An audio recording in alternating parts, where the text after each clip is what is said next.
Well, good morning. It's Friday morning, and today we're going to read Acts chapter 4, just verses 1 through 4. As they were speaking to the people, the priests and the captains of the temple and the Sadducees came upon them, greatly annoyed because they were teaching the people and proclaiming in Jesus the resurrection from the dead. And they arrested them and put them in custody until the next day, for it was already evening. But many of those who had heard the word believed, and the number of men came to about 5,000.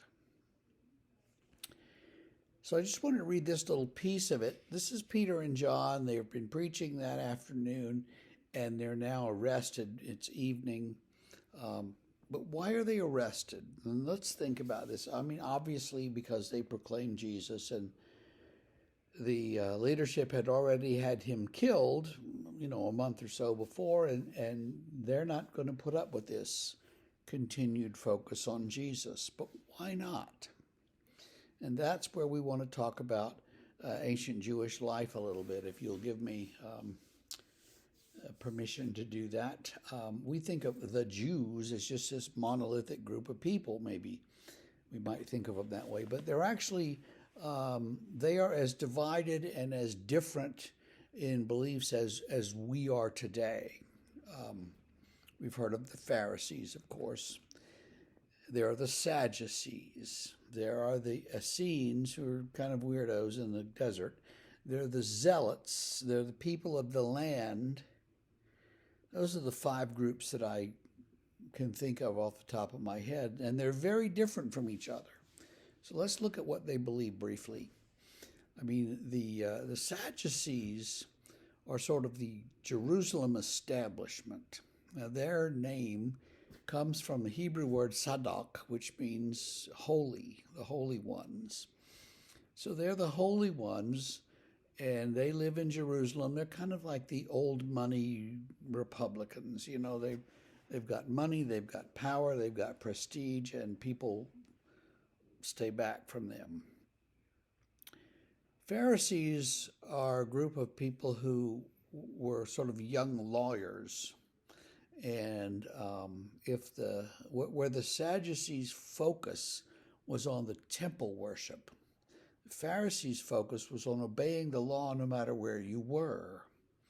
And they're the ones that came up with this, 642 different regulations to help you obey the law. And if you could do all of those things, then certainly you could keep the law, because you wouldn't get anywhere close to breaking the law. And it's that kind of stuff that Jesus really opposes. But he is sort of a renegade Pharisee for several reasons. One is, of course, that Jesus believes in the resurrection from the dead, the afterlife, if you will. The Pharisees do as well, but the Sadducees don't. The Sadducees think that God gave us these commandments, we live this life, and when we die, we're dead, and that's it, and that's what you get. So they're very different groups, Sadducees and the Pharisees, and they're very rarely allied with each other. The Essenes are these kind of monks down by the Dead Sea Scrolls location in Qumran. Some people say there were lots of Essenes throughout Israel. Other people say no, they were just a small community at the desert. We don't know. But the Essenes are very, very strict people. Think of them as monks, and you're pretty close. The Zealots were kind of the political rebels who really wanted to kick out Rome, and perhaps kick out some of the leadership in Jerusalem as well. So they're revolutionaries.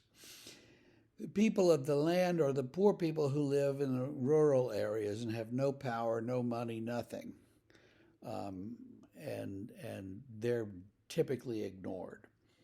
So that's the kind of the layout of ancient Israel.